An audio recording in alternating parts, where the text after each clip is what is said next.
Seekor paus ditemukan terdampar di pantai Munggu, Kecamatan Mengwi, Kamis 19 Januari.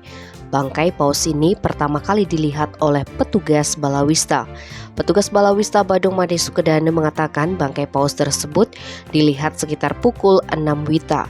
Saat ditemukan, bangkai paus berukuran 8 hingga 10 meter itu sudah membusuk dan mengeluarkan bau menyengat sehingga langsung dikuburkan di dekat lokasi penemuan.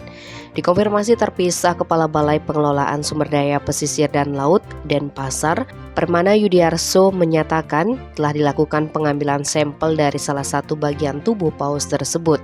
Hal ini dilakukan untuk pemeriksaan terkait genetiknya. Pihaknya menduga paus tersebut merupakan jenis Bright yang berada di perairan Bali bagian selatan.